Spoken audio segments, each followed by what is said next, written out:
का रहस्य जानो, संसार के वास्तविक रूप को समझो। गंगा के प्रवाह में मुट्ठी डालकर निकाली जाए तो कुछ प्राप्त नहीं होता, किंतु उस हथेली की अंजलि बनाकर गंगा के प्रवाह में डाली जाए तो गंगा जल मुख तक पहुंच पाता है।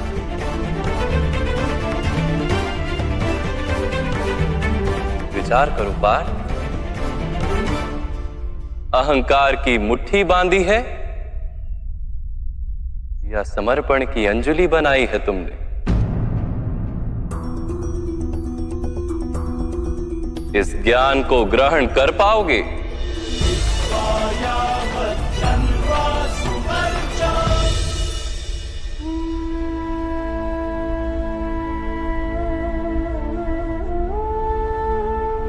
ये संसार क्या है पार्थ?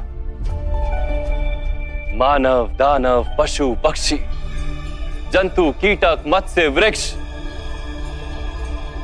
ये सब कैसे बनते हैं? किन पदार्थों से इनका जन्म होता है? कैसे चलते हैं, कैसे जीते हैं? मृत्यु कैसे होती है इनकी? और मृत्यु के पश्चात क्या होता है?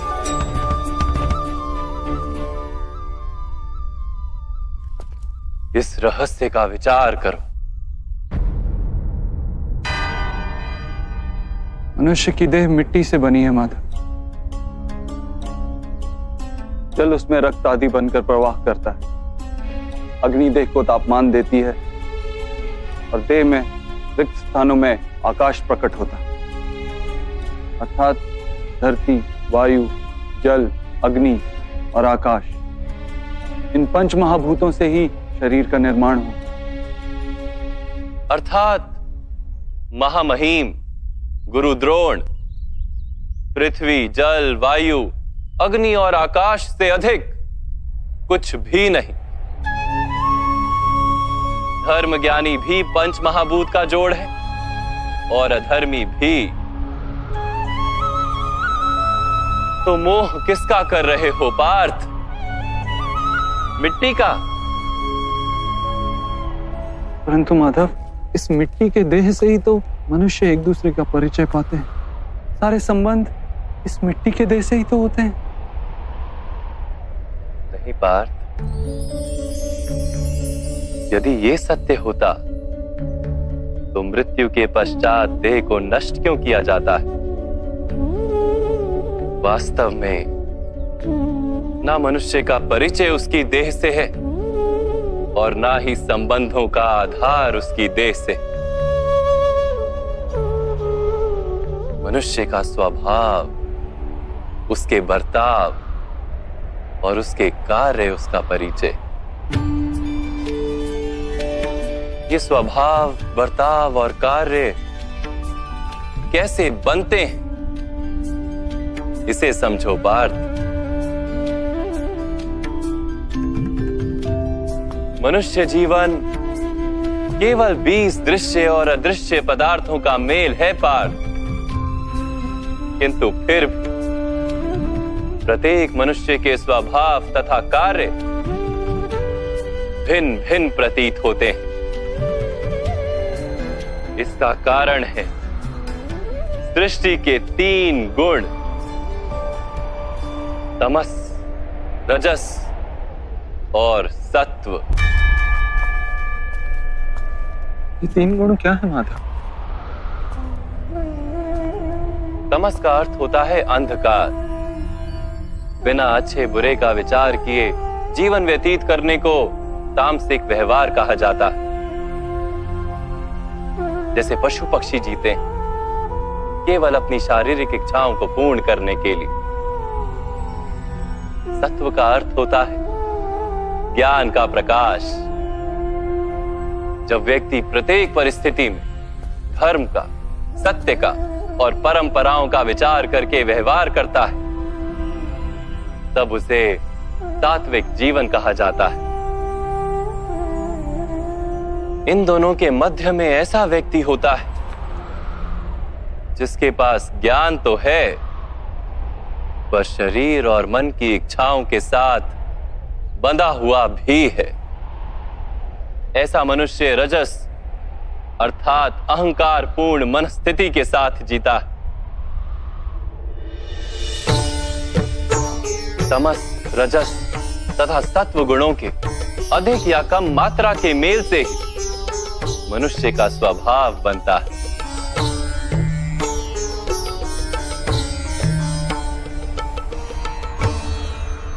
सामने देखो पार्थ, इन सब में तुम्हें कौन से गुण दिखाई देते हैं?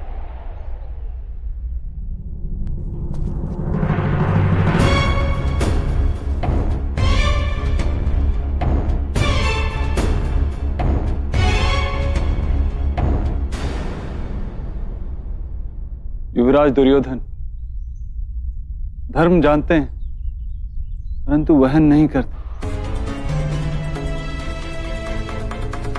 उनके जीवन का केंद्र अहंकार है, अर्थात उनमें तमस कम है, रजस अधिक है और सत्वगुण पूर्णता नहीं।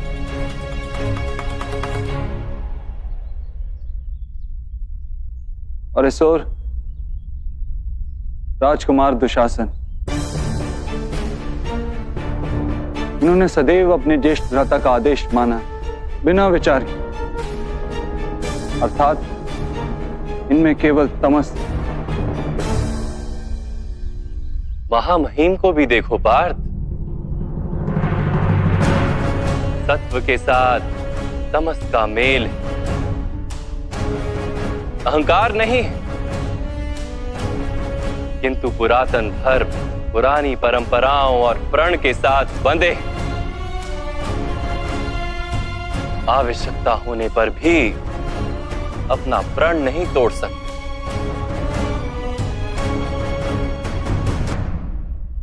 गुरु द्रोण को देखो, ज्ञान और अहंकार दोनों ही हैं। ज्ञान तो मनुष्य को मुक्ति दिलाता है, किंतु इनका अहंकार इन्हें मुक्त नहीं होने देता।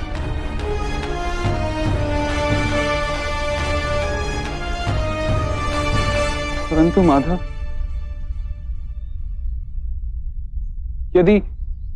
यदि मनुष्य का स्वभाव इन तीन गुणों का मेल है, तो फिर मनुष्य का व्यवहार पहले से ही निश्चित है। सिंह हिरण को खाएगा ही, और हिरण सिंह से भयभीत ही होगा। तो फिर धर्म की प्रशंसा क्यों? अपराध का दंड क्यों? उसका क्या तात्पर्य है?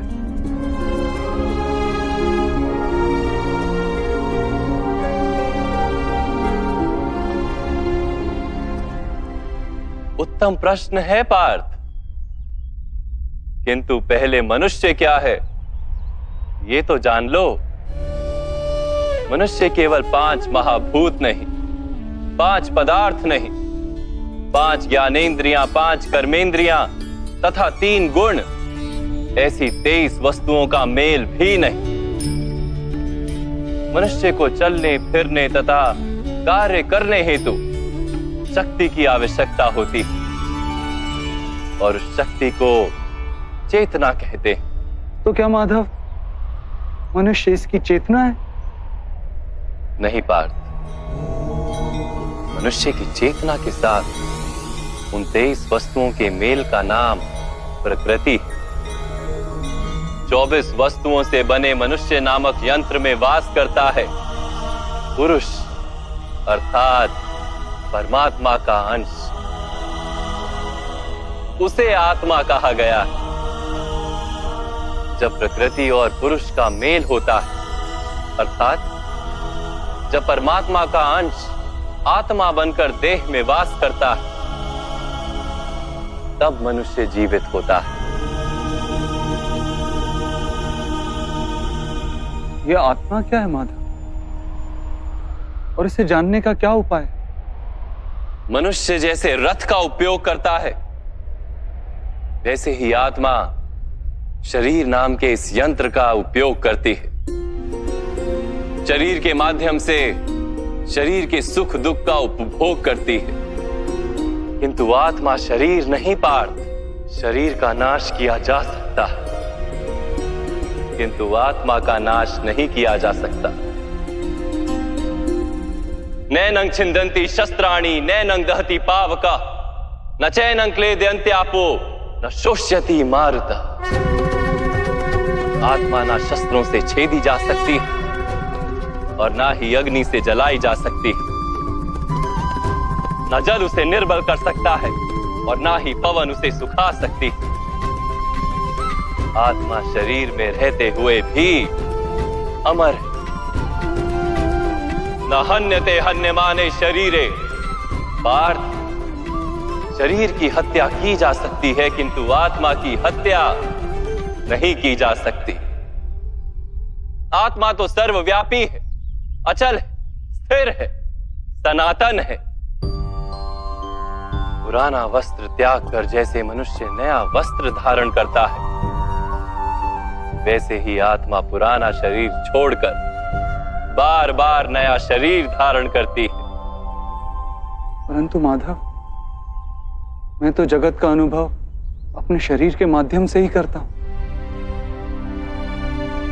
स्वयं को देह न जानकर मैं आत्मा कैसे जान सकता हूं?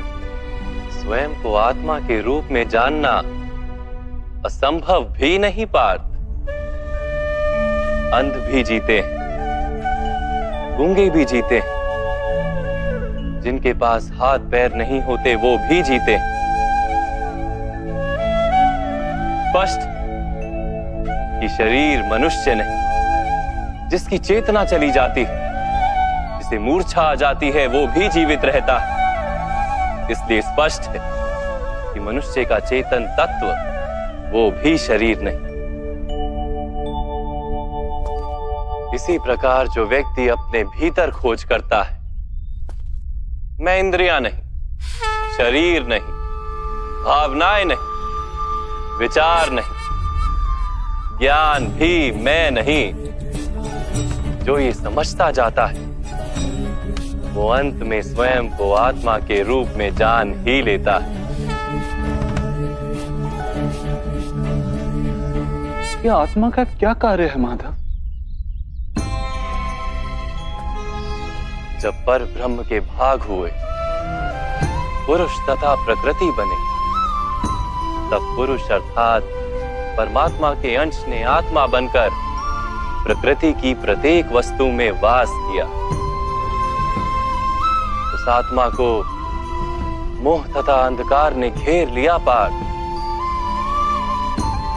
उस मोह निद्रा से जागृत होकर स्वयं को परमात्मा का अंश जानना ही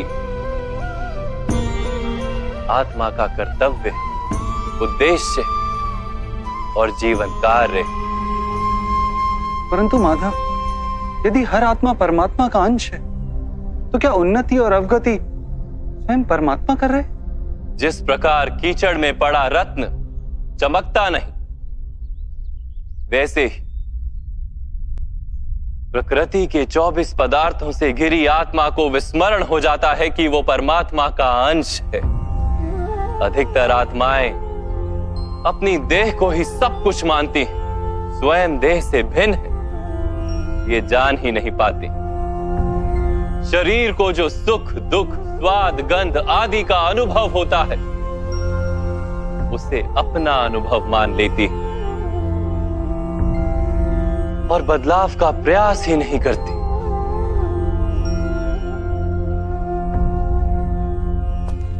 जो आत्माएं बदलाव का प्रयत्न नहीं करती, निरंतर अधर्म करती रहती हैं, उन्हें जागृत करने के लिए दंड देना अनिवार्य है।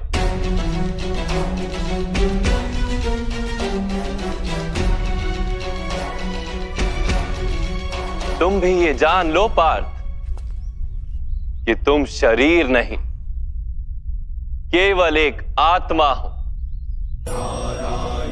इस रणभूमि में दिखाई देने वाला प्रत्येक योद्धा वो नहीं जो तुम उन्हें मानते हो। कुछ समय के लिए इन सब ने शरीर में वास किया है, इनके शरीर मरेंगे, किंतु ये सब अमर, वो पुनः नया शरीर धारण करेंगे जब तक स्वयं को शुद्धात्मा के रूप में जान नहीं लेंगे, जब तक अधर्म का त्याग करके धर्म में दृढ़ नहीं होंगे, तब तक ये जन्म लेते और मरते रहेंगे। यही ब्रह्म विद्या का प्रथम पाठ है पार्थ। जो जन्मा है वो अवश्य मरेगा, और जो मरता है वो अवश्य फिर से जन्म लेगा। इस महाज्ञान को सांख्य योग कहते हैं।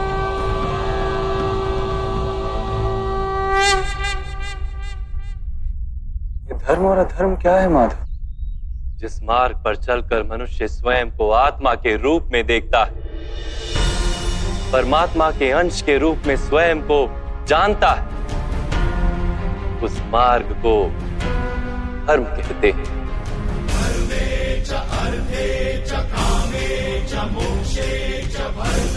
जब मनुष्य स्वयं को परमात्मा के अंश के रूप में जान लेता है, तब उसे ये अनुभूति होती है कि ये सृष्टि ही परमात्मा है और ये परमात्मा ही सृष्टि है। सृष्टि और परमात्मा में कोई भेद नहीं।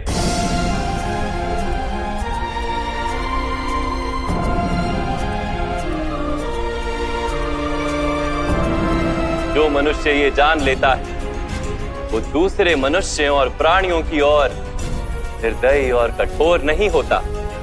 वो ये जानता है कि जीव कटने से पीड़ा केवल जीव को नहीं होती, उसकी अनुभूति समग्र शरीर को होती है।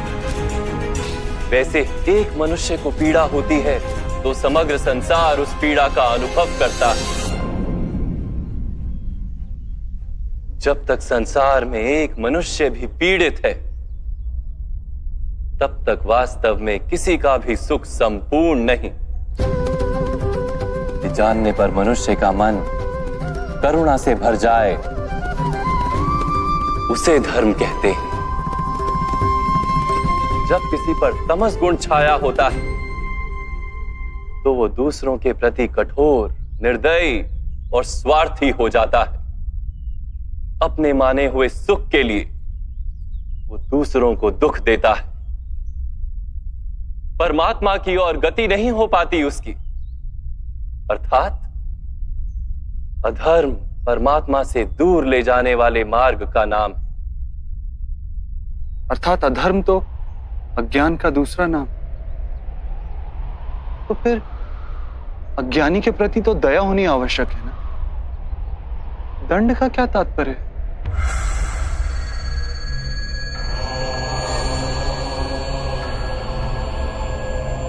अज्ञानी जब ज्ञान का मूल्य जानने को सजना, ज्ञान पर दृष्टि डालने को भी सजना,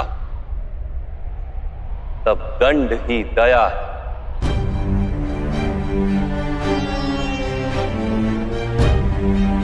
उसके प्रति भी और दूसरों के प्रति भी।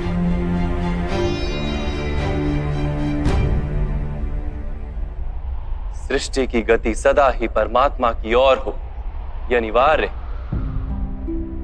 किंतु कभी कभी ऐसी स्थिति उत्पन्न हो जाती कि अज्ञान, मोह और अधर्म बढ़ जाता है।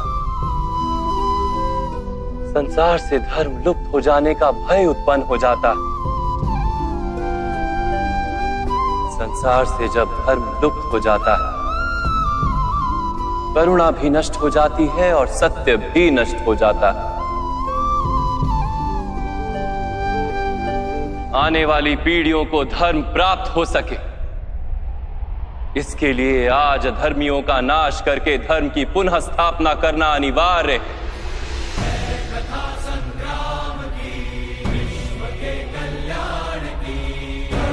आज भी ऐसी ही स्थिति है पार्थ, और धर्म स्थापना का कर्तव्य तुम्हारा है।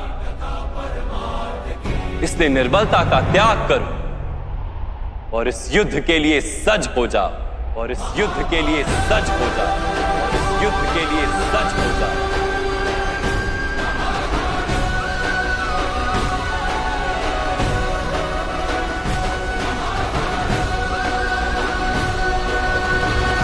परंतु मेरे हाथों हत्याएं होंगी माधव। मेरे कारण किसी के प्राण जाएंगे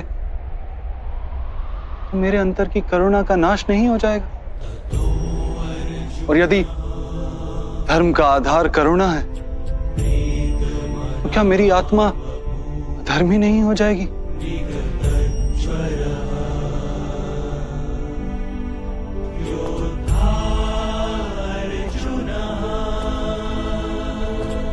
कर्म का बंधन अवश्य निर्मित होता है,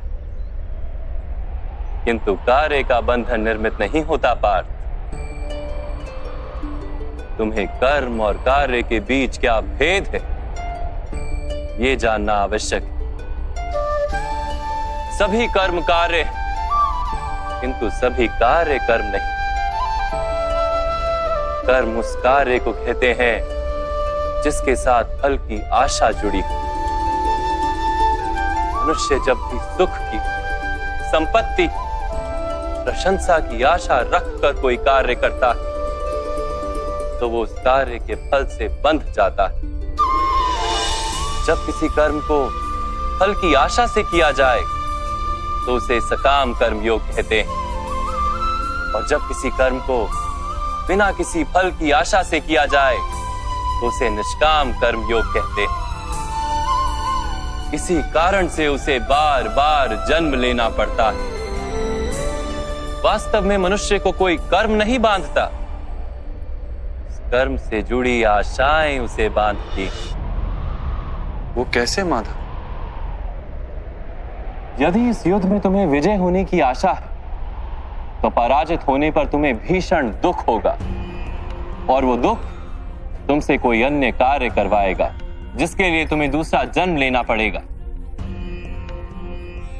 और यदि तुम विजयी हुए तो तुम्हारा अहंकार बढ़ेगा, और वो अहंकार तुम्हें विश्व विजय के लिए प्रेरित करेगा, तुमसे हत्याएं करवाएगा और उसका पाप तुम्हें बांधेगा।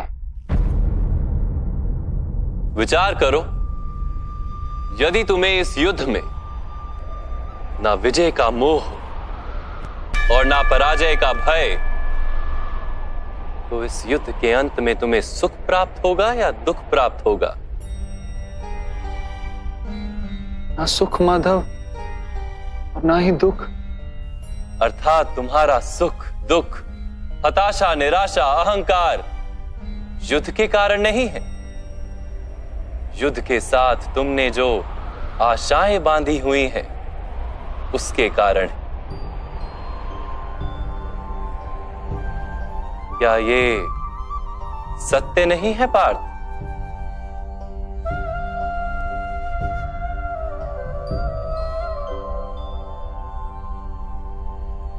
सुख दुखे समे कृत्वा लाभा लाभो जया जयो ततो युद्धाय युज्यस्व नैवं पाप मवाप्स्यसि। अर्थात सुख दुख को समान मानकर लाभ हानि जय पराजय का विचार किए बिना यदि तुम युद्ध करोगे कौन्तेय, तो तुम पाप के भागी नहीं बनोगे। इसी को कर्म योग कहते हैं। जो सांख्य का ज्ञान प्राप्त कर लेता है वो ये जान लेता है कि वो शरीर नहीं, केवल एक आत्मा है। शरीर के भोग और अनुभव तो केवल मृत्यु तक है, अर्थात वास्तविक नहीं, केवल माया है। उसके लिए कर्मयोगी बनना सरल हो जाता है। परंतु माधव, यदि कार्य से बंधन निश्चित है तो क्या संसार का त्याग करके संन्यास लेना उचित नहीं?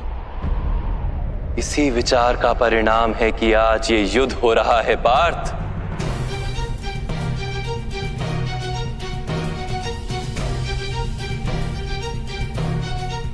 विचार करो, जब सत्व गुण से भरे धर्म को जानने वाले लोग कर्मों का त्याग करते हैं तब अधर्म से भरे लोग ही संसार को चलाते।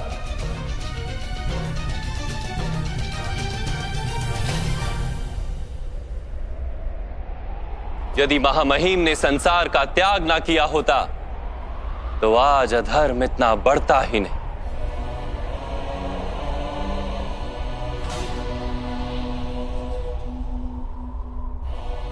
और तुम्हारे पिता ने यदि संन्यास ना लिया होता तो आज भ्राता युधिष्ठिर सुख से राज कर रहे होते।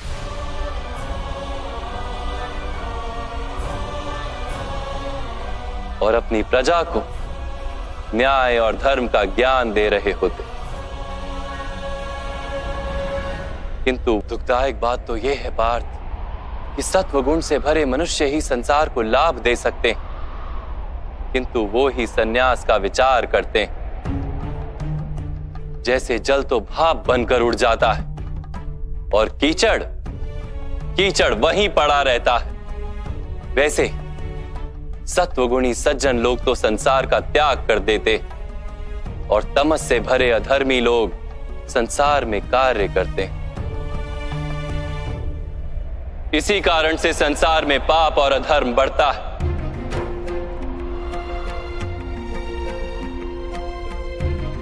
किंतु कर्मयोग इस विचित्र स्थिति से सारे संसार का रक्षण करता है।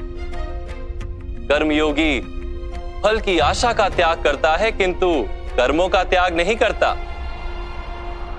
वो इसी संसार में रहता है, सन्यासी की भांति सारे कार्य करता है किंतु उनमें लिप्त नहीं होता। कर्मयोगी अपनी संतानों से, स्वजनों से, अपनी प्रजा से कोई अपेक्षा या आशा नहीं रखता। स्वयं उसे संन्यास का लाभ होता है किंतु समाज को संसारी की भांति लाभ देता है। मनुष्य अपनी संतानों के सुख के लिए श्रम करता है माधव। अपनी संतान से सुख की अपेक्षा कैसे न रखे? मनुष्य अपनी संतानों के लिए जो भी करता है वो व्यापार है या प्रेम पार्थ? प्रेम माधव। तो फिर अपने कार्यों के प्रति फल की इच्छा क्यों पार्थ? भविष्य का लाभ तो व्यापार में देखा जाता है, प्रेम में नहीं।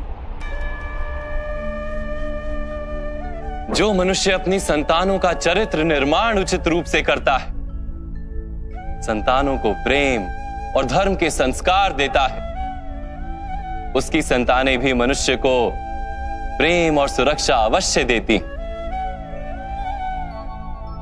संतानों के कर्म, स्वजनों के व्यवहार उनके कर्म है पार्थ। और जब उनके कर्मों पर हमारा कोई अधिकार नहीं होता तो उनसे आशाएं और अपेक्षाएं रखने का क्या प्रयोजन? यदि गहन विचार करोगे पार्थ तो शीघ्र ही ये जान लोगे कि जीवन में ऐसा कोई कार्य नहीं है जिसके साथ आशाएं और अपेक्षाएं जोड़ना अनिवार्य हो। जब सृष्टि ही परमात्मा है और मनुष्य स्वयं परमात्मा का अंश है तो सारे कार्य परमात्मा ही करते हैं, मनुष्य स्वयं कुछ नहीं करता। यही कर्मयोग का मूल सिद्धांत है पार्थ।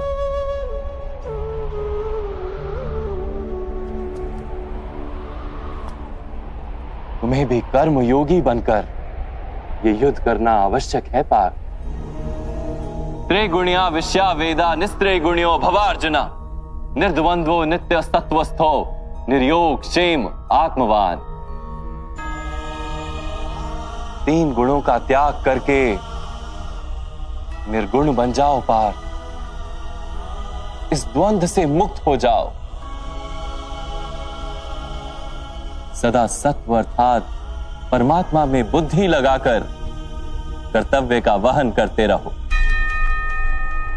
कुछ प्राप्त करने की इच्छा और कुछ प्राप्त किए हुए का रक्षण करने का विचार त्याग दो पार्थ और अपनी आत्मा को स्वतंत्र कर।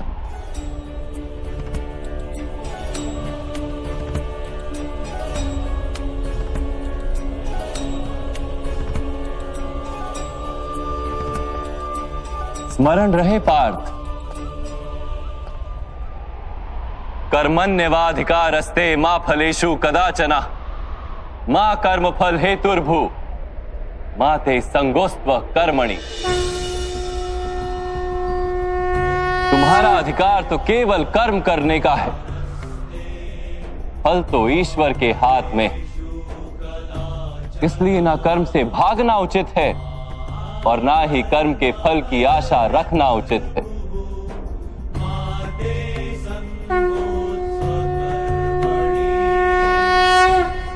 जो फल का त्याग कर दे परंतु कर्म का त्याग ना करे, ऐसे कर्म योगी को कैसे जाना जा सकता है माधव? विश्या विनिवर्तन्ते निरहारस्य देहिनः रसवर्जम रसोप्यस्य परम दृष्ट्वा निवर्तते। सुनो पार्थ, जो स्वाद से छूटने के लिए भोजन का ही त्याग कर देता है, वास्तव में उसके मन से स्वाद की लालसा कभी जाती ही नहीं, उसे दोहरी हानि होती। एक तो वो निर्बल हो जाता है, जिसके कारण परमात्मा को प्राप्त करने का जो प्रयत्न अनिवार्य है उसे वो नहीं कर पाता, और दूसरा सदा ही उसका मन स्वाद की लालसा से भरा रहता है। इसलिए भोजन का त्याग करने से उत्तम है स्वाद की लालसा का ही त्याग कर दिया जाए। कर्म योगी अपने मन की सारी लालसाओं को खींच लेता है, जीवन को कर्तव्य मानकर कार्य अवश्य करता है, किंतु उन कार्यों से जुड़ता नहीं। और पार्थ, जो व्यक्ति अपने कार्यों से आशाएं और इच्छा नहीं रखता, उसी के कार्य पूर्ण होते हैं। एक असफलता से दुखी होकर जिसका मन डोलता नहीं, एक सफलता से आनंदित होकर जो स्वयं को सर्वश्रेष्ठ नहीं मानता, ऐसे ही व्यक्ति को कर्म योगी कहते हैं। और ऐसा व्यक्ति जीवन में बार बार सफल होता है।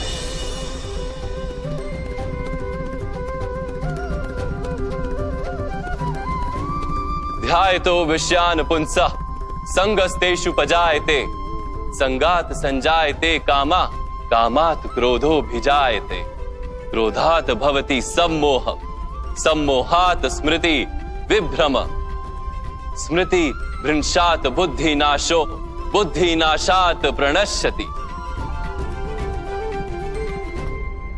फल की आशा से कामना प्रकट होती है, और कामना का तो स्वभाव है असंतुष्ट रहना। असंतोष से क्रोध उत्पन्न होता है, और क्रोध से मोह जन्मता है। मोह के कारण व्यक्ति आचार और व्यवहार का ज्ञान ही भूल जाता है।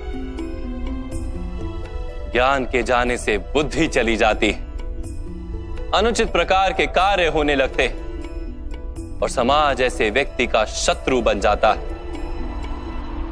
और अंत में ऐसे मनुष्य का पूर्णतः पतन हो जाता है।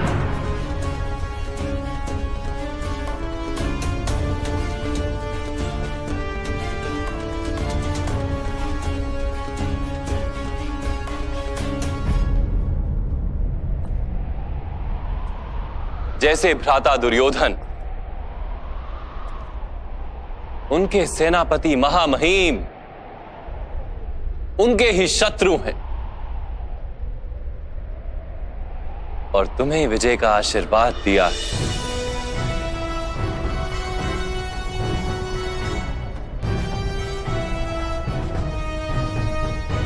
पार्थ, कर्मयोग ब्रह्म विद्या का दूसरा चरण है। परमात्मा में अपनी बुद्धि स्थिर करो, स्वयं को आत्मा जानो, मिथ्या बंधनों से मुक्त हो जाओ, और फल की आशा का त्याग करके केवल कर्म करते रहो। अपनी बुद्धि को परमात्मा में स्थिर करके कर्म योगी बनने का क्या मार्ग है माधव? पार्थ, सांख्य योग के कारण मनुष्य परमात्मा का निरंतर स्मरण करता रहता है। परमात्मा का स्मरण करने से मनुष्य के हृदय में समर्पण का भाव उत्पन्न होता है और उस भाव को भक्ति कहते हैं। भक्ति से मनुष्य को सत्य असत्य का ज्ञान प्राप्त होता है। उस ज्ञान से उसे परमात्मा के दर्शन होते हैं और जिसे परमात्मा के दर्शन हो जाते हैं वही वास्तव में कर्मयोगी बन जाता है और जन्मों के फेरों से छूटकर मोक्ष को प्राप्त कर लेता है। सभी आत्माओं का अंतिम लक्ष्य वही है और धर्म का अंतिम चरण भी वही है। किंतु मैं परमात्मा के दर्शन के बिना समर्पण किस प्रकार कर सकता हूं माधव? परमात्मा के दर्शन करने हेतु अपनी आंखों पर बंधे लालसा, अहंकार, क्रोध और पूर्वाग्रह की पट्टियों को उतारना होता है। अंधेरे कक्ष में बैठा मनुष्य यदि कहे कि उसे सूर्य के दर्शन करने तो उससे क्या कहोगे? यही कहोगे ना कि कक्ष से बाहर आ जाए और आकाश के नीचे खड़ा हो जाए। सूर्य तो सदैव उपस्थित है। वैसे ही पार्थ, ये सृष्टि ही परमात्मा है, परमात्मा ही सब कुछ है। परमात्मा के सिवा कुछ भी नहीं। जो अपनी आत्मा के दर्शन कर लेता है वो परमात्मा के दर्शन कर लेता है। जैसे नमक के एक कण का स्वाद समग्र सागर के स्वाद से भिन्न नहीं होता, वैसे अपनी आत्मा के दर्शन परमात्मा के दर्शन से भिन्न नहीं होते। माधव, क्या आप भी परमात्मा हैं?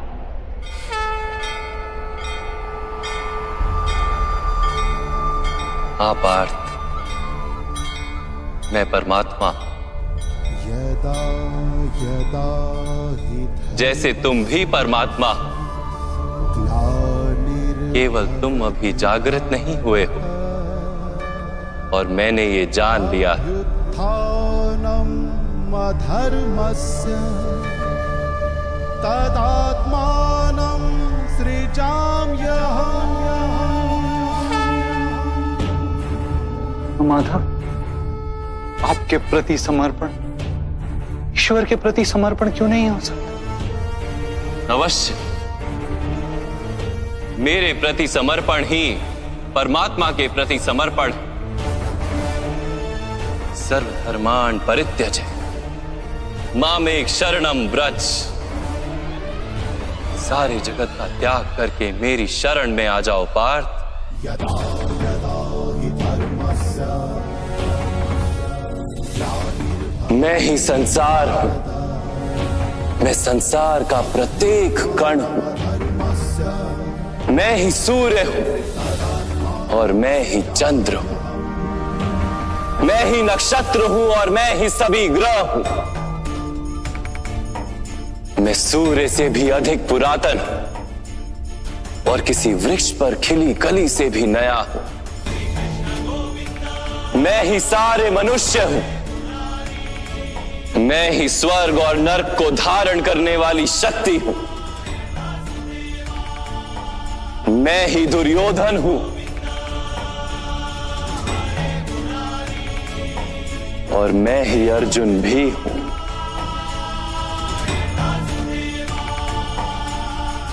वो कैसे संभव है माधव? आपका जन्म तो बहुतों ने अपने जीवन काल में देखा है। आपकी माता अभी भी जीवित हैं, जिनके गर्भ से आपने जन्म लिया। आप पुरातन और अविनाशी कैसे हो सकते हैं? तुम शरीर देख रहे हो और मैं आत्मा की बात कर रहा हूं। मेरे अनेक जन्म हुए हैं पार्थ। मैंने अनेकों अवतार धारण किए हैं। कई शरीर बने हैं मेरे और इसी मिट्टी में मिले हैं।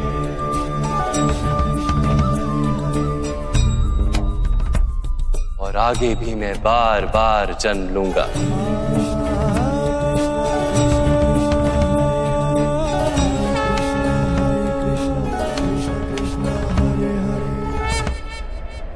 यदा यदा हि धर्मस्य ग्लानिर्भवति भारत अभ्युत्थानमधर्मस्य तदात्मानं सृजाम्यहम्।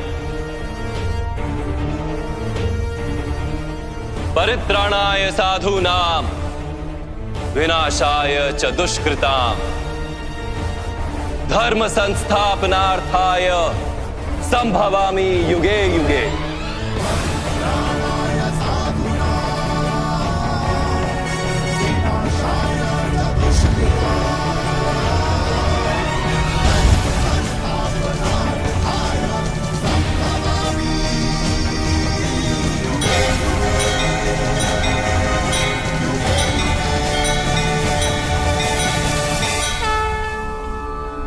जब जब धर्म को हानि होती है, जब जब अधर्म में वृद्धि होती है, तब तब सत्पुरुषों के उद्धार के लिए, अधर्मियों के विनाश के लिए और धर्म की पुनः स्थापना के लिए मैं ही जन्म लेता हूं। ये प्रत्येक युग में होता आया है और आगे भी ऐसा ही होगा। मैं ही अविनाशी परमात्मा हूं। मैं ही मत्स्य भी था और मैं ही वामन अवतार भी। मैं ही परशुराम हूं और मैं ही रामचंद्र भी था। मैं ही ब्रह्मा विष्णु और महेश हूं और मैं ही सरस्वती काली और लक्ष्मी भी।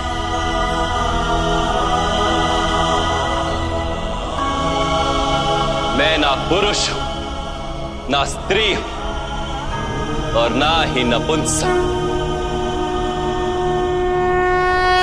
मैं ना शरीर हूं, ना शरीर के अंग हूं। मैं ज्ञान, सृष्टि, चैतन्य और पर ब्रह्म। मैं सब कुछ हूं और मैं कुछ भी नहीं।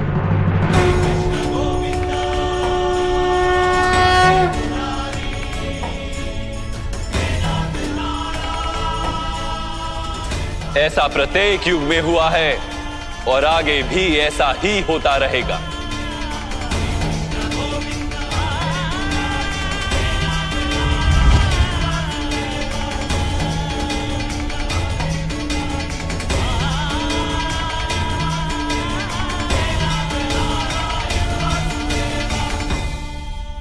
जब तुम आत्मज्ञान प्राप्त करोगे पार्थ, तो स्वयं को मुझसे जुड़ा ही पाओगे।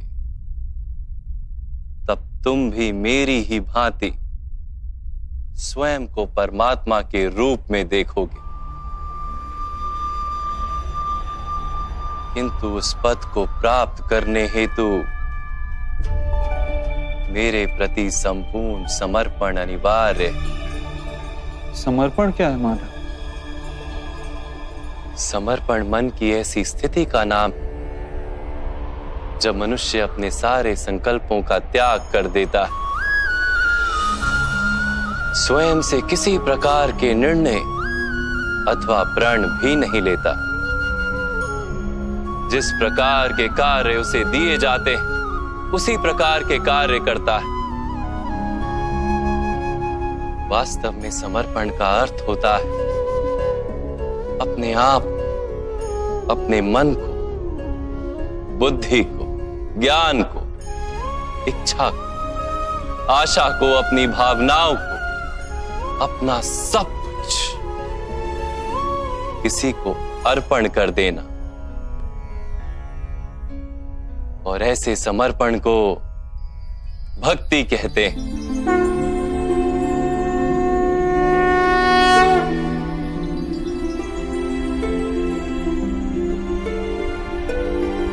पत्नी का समर्पण पति की ओर होता है, एक योद्धा का समर्पण सेनापति की ओर होता है। एक शिष्य के हृदय में गुरु भक्ति होती है। क्या ये सारी भक्तियां एक समान? क्या सबको ईश्वर की प्राप्ति होती है? नहीं पार्थ, मनुष्य जिसके प्रति समर्पित होता है उसी के रूप में ढलने लगता है। उसके मन में कोई संदेह, कोई प्रश्न जन्म नहीं लेता। किसी दुष्ट के प्रति समर्पण उस मनुष्य के कार्यों को दूषित कर देता है। अंगराज कर्ण ने धर्म को जानते हुए भी द्यूत सभा में पांचाली को अपशब्द कहे थे। जो 5-5 पुरुषों के साथ संबंध रखती है, वैश्या होती है ऐसी स्त्रियां, वैश्या होती है ऐसी स्त्रियां। उसका कारण था अंगराज का भ्राता दुर्योधन के प्रति समर्पण। इस युद्ध में उन्हें जो दंड मिलेगा वो किसी जन्म या जाति के लिए नहीं, अथवा एक दुष्ट के प्रति समर्पण के लिए उन्हें दंड मिलेगा। इसलिए हे धनंजय, समर्पण उत्तम के प्रति होना आवश्यक है। उसी से मनुष्य उत्तम बनता है। लोहे की माला से अपराधी बांधा जाता है, पीतल की माला से मंदिर के दीपक को बांधा जाता है, और सोने की माला को आभूषण बनाकर गले में धारण किया जाता है। पति भक्ति, स्वामी भक्ति, मित्र भक्ति, ऐसी अनेक भक्तियां होती हैं पार्थ, किंतु सबसे श्रेष्ठ भक्ति तो परमात्मा की भक्ति होती है।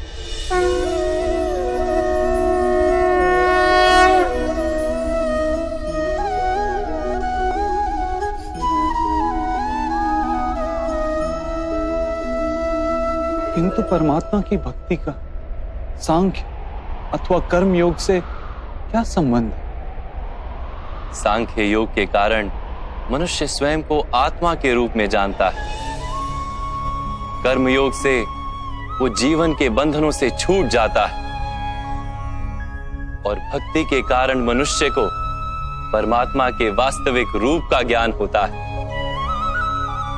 परमात्मा के ज्ञान से मनुष्य जन्म मरण के फेरों से छूटकर सच्चिदानंद स्वरूप को प्राप्त कर लेता है। परमात्मा में समाकर स्वयं परमात्मा हो जाता है। जैसे जल की छोटी सी बूंद जब सागर में मिलती है तो स्वयं सागर बन जाती है। अर्थात इस शरीर का कोई महत्व ही नहीं है माधव। अवश्य महत्व है पार्थ। शरीर के माध्यम से ही मनुष्य को परमात्मा का साक्षात्कार होता है। मृत्यु और नए जन्म के बीच के समय में आत्मा के ज्ञान में वृद्धि नहीं हो पाती। इस जन्म में प्राप्त अनुभव, ज्ञान, विचार और अभ्यास को लेकर आत्मा नया शरीर धारण करती है। आत्मा की प्रगति और अधोगति शरीर में रहकर ही संभव है।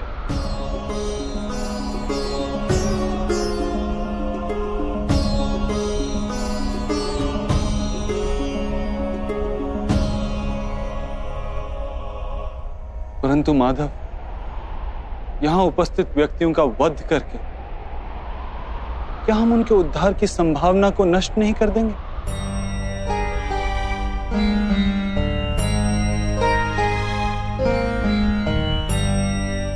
तुम्हारे शत्रु धर्म की मर्यादा को तोड़ चुके हैं पार्थ। अधर्म ही उनका स्वभाव बन गया है। उनका उद्धार अब असंभव है।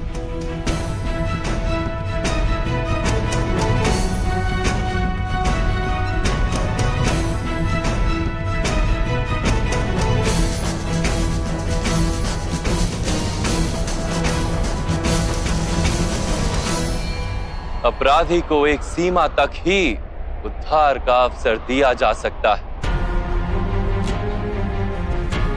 मैंने शिशुपाल के 99 अपराधों को क्षमा किया था, किंतु 100 अपराधों के पश्चात उसे दंड देना आवश्यक था। अपराधी को यदि अपराध करने दिया जाए तो उसका अधिक से अधिक पतन होता है।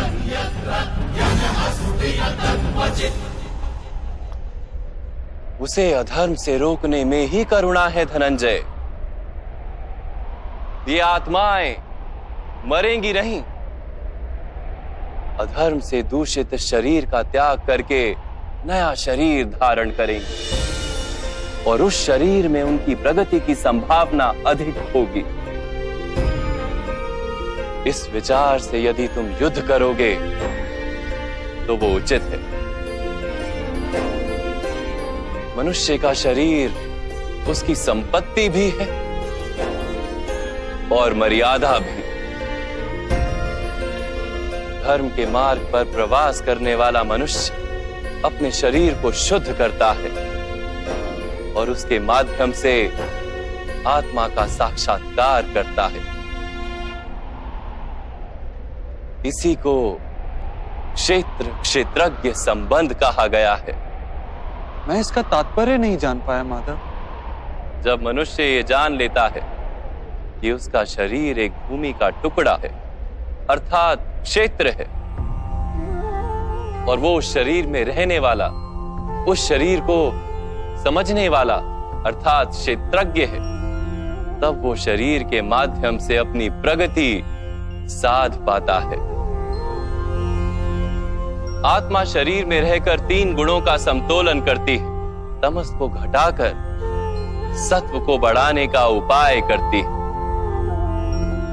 और ईश्वर की भक्ति करके परमात्मा के साथ एक हो जाती है। भक्ति कैसे की जाती है माधव? क्या समर्पण ही भक्ति नहीं?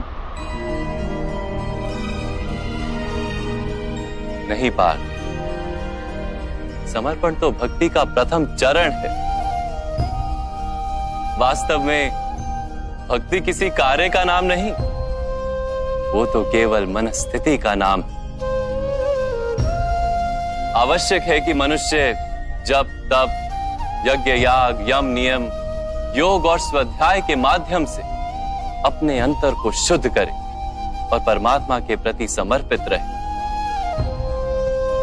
मनुष्य अपने सारे कार्य, सभी कार्यों के फल, अपने जीवन का प्रत्येक श्वास परमात्मा को समर्पित करता रहे।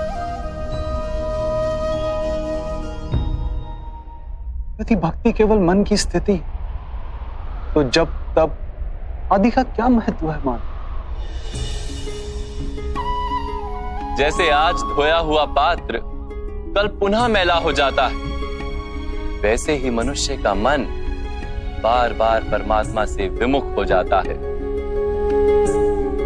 इसीलिए आवश्यक है कि जब तप और स्वाध्याय आदि के माध्यम से स्वयं को निरंतर ये स्मरण दिलाता रहे कि उसका जीवन परमात्मा के प्रति समर्पित है।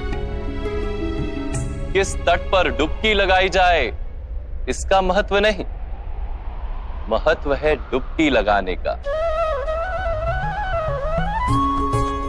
भक्ति योग का एक ही सार है पार्थ कि मनुष्य परमात्मा को अपना जीवन अर्पण करके परमात्मा की भक्ति करता रहे और सत्व गुण से युक्त संपत्ति को संभाल कर रखे। सत्व गुणी संपत्ति किसे कहा जाता है मान? अहिंसा सत्यम क्रोध त्याग शांति ही पेशुनम दया भूतेष्व लोलुप्त्वम मार्दवम वीर चापलम तेज क्षमा धृति शोचम द्रोहो नातिमानिता भवन्ति संपदम देवी अभिजातस्य भारत।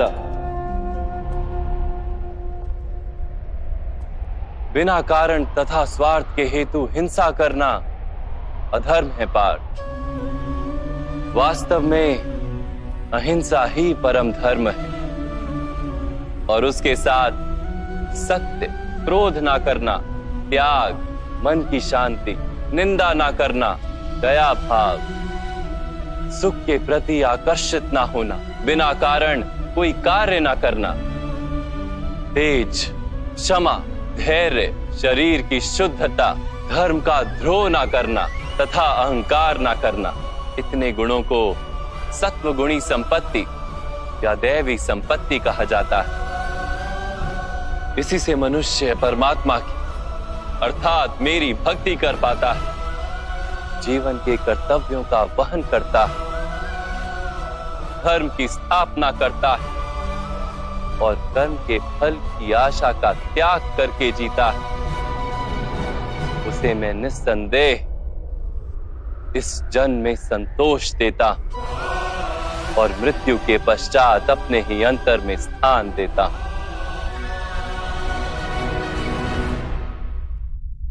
आपका रूप कैसा है माधव? सांख्य योग के माध्यम से मैंने ये जाना कि मैं एक आत्मा हूं, अमर हूं और इस नश्वर शरीर में केवल कुछ समय के लिए वास करता हूं। कर्मयोग के माध्यम से मैंने ये जाना कि जो फल की इच्छा का त्याग कर केवल कर्म करता है, उसे जीवन में शांति और सफलता प्राप्त होती है।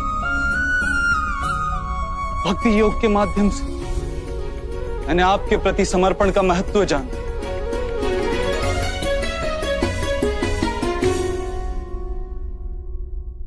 परंतु माधव, आपने कहा था कि यहां हर स्थान पर मनुष्य नहीं केवल परमात्मा है।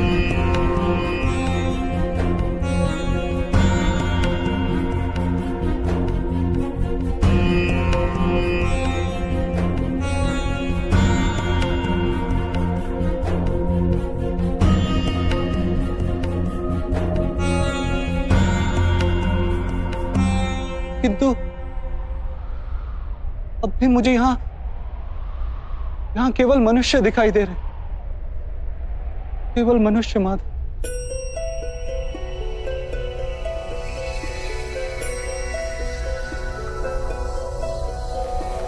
नारायणं नमस्कृत्य नरं चैव नरोत्तमं देवीं सरस्वतीं व्यासं ततो जयमुदीरये। मैं आपके वास्तविक रूप का दर्शन करना चाहता हूं माधव। आपकी शक्ति, आपका ज्ञान, तेज और ऐश्वर्य से युक्त परमात्मा स्वरूप को प्रत्यक्ष देखना चाहता हूं माधव। मुझे अपने अविनाशी स्वरूप का दर्शन दीजिए माधव। मेरे सारे संदेहों को नष्ट कर दीजिए।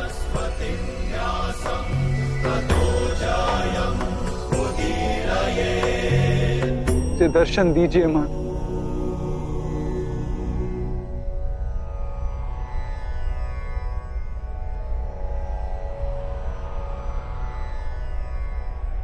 देखो पा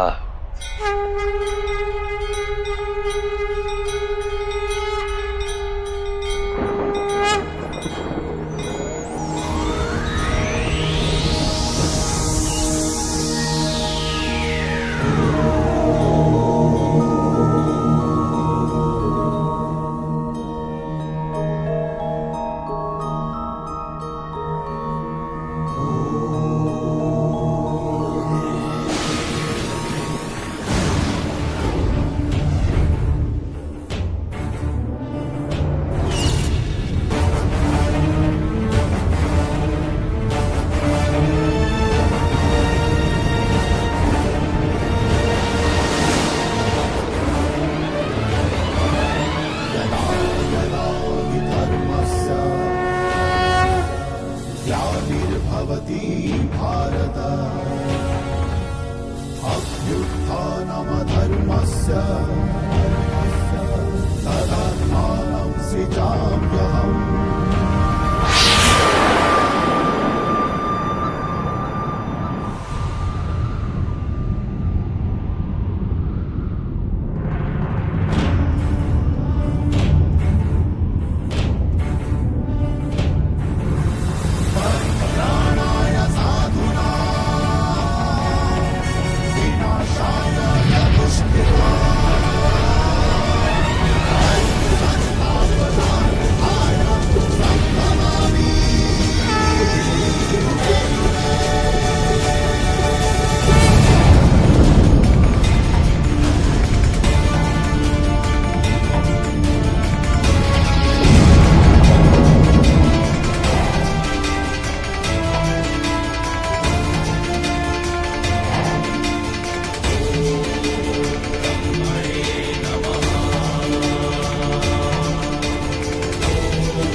सत्यम यतो जायत पालयति अन विश्वम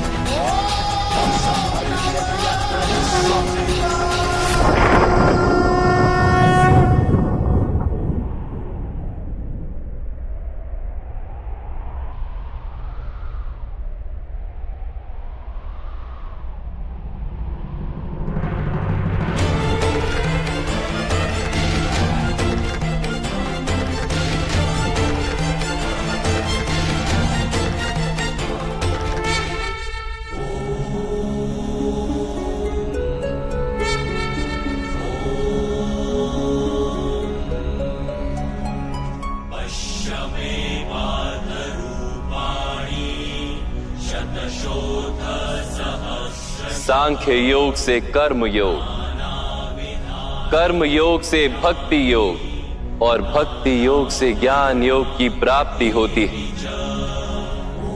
मेरे विश्व रूप का दर्शन करना ही वास्तविक ज्ञान है अर्जुन।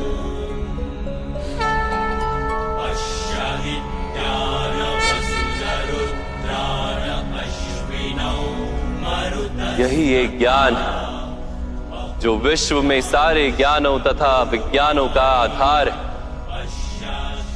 यही ज्ञान मुक्ति प्रदान करता है। देवताओं को भी जो दर्शन सरलता से प्राप्त नहीं होते, ऐसा वास्तविक रूप में तुम्हें दिखा रहा हूं अर्जुन।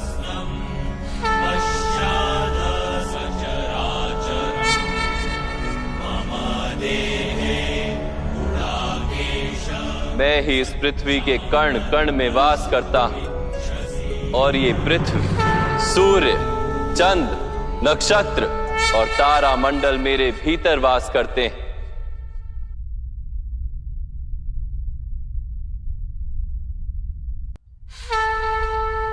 मैं ही सत्य हूं, मैं ही संपूर्ण हूं, मैं ही जीव और मैं ही शिव। अक्षरों में आकार, वेदों में सामदेव, देवों में इंद्र, प्राणियों में चेतना, यक्षों में कुबेर, रुद्रों में शंकर, वसुओं में अग्नि, पर्वतों में सुमेरु और ऋषियों में भृगु, ध्वनियों में ओमकार, यज्ञों में जाप और वृक्षों में पवित्र पीपल,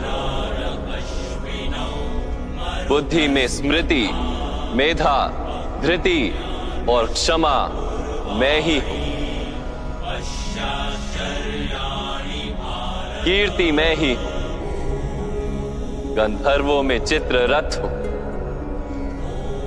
देवर्षियों में नारद हूं और मुनियों में कपिल, अश्वों में उच्च श्रवा, हाथियों में ऐरावत और पशुओं में सिंह, पक्षियों में गरुड़, मनुष्य में राजा और शस्त्रों में वज्र, गायों में कामधेनु, सर्पों में वासुकी, शेषनाग, यमराज, वरुण देव और वायु भी मैं ही। भगवान राम, पवित्र गंगा, सृष्टि में आदि मध्य तथा अंत भी मैं ही। ब्रह्म विद्या, महाकाल और ब्रह्मा, प्रभाव, विजय, सत्व, निश्चय, दंड, शक्ति, नीति, मौन तथा तत्व ज्ञान भी मैं हूं।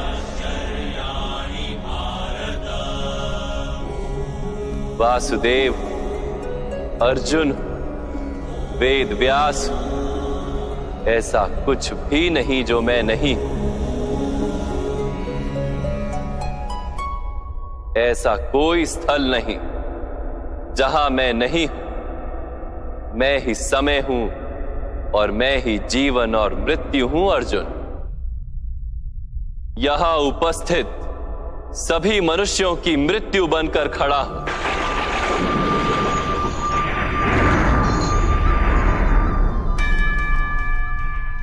तुम यदि शस्त्र नहीं उठाओगे तब भी मैं इन सब का वध कर दूंगा।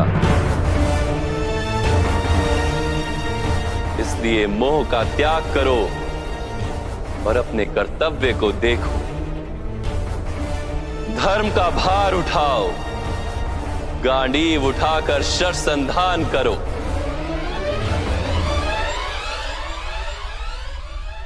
युद्ध करो अर्जुन, युद्ध करो।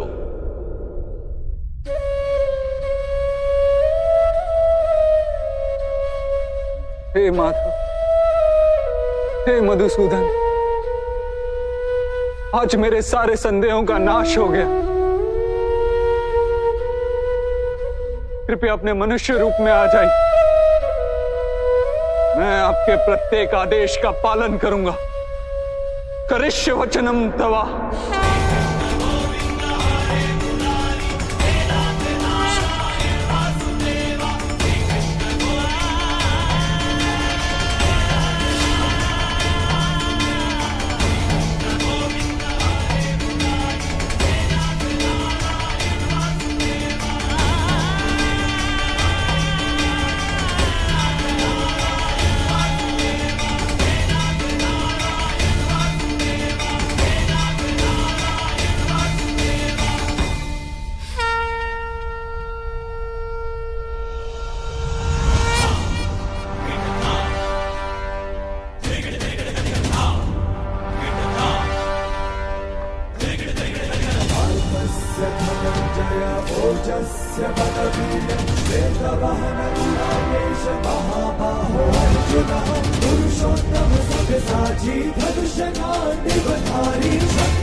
व्यर्थ चिंता है जीवन की, व्यर्थ है मृत्यु का भय।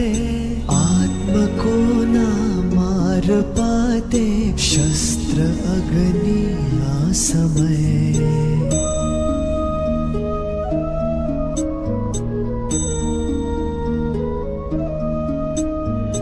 पंचभूतों की बनी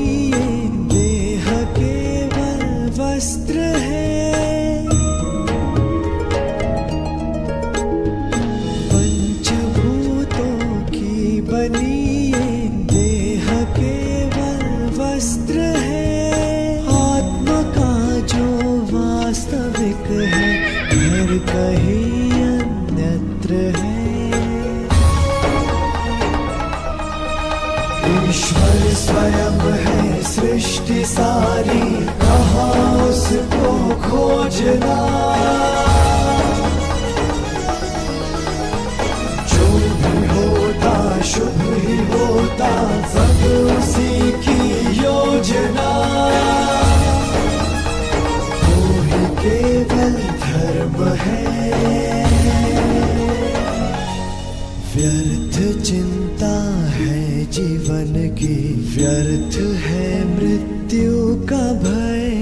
आत्म को ना मार पाते शस्त्र अग्नि असमय।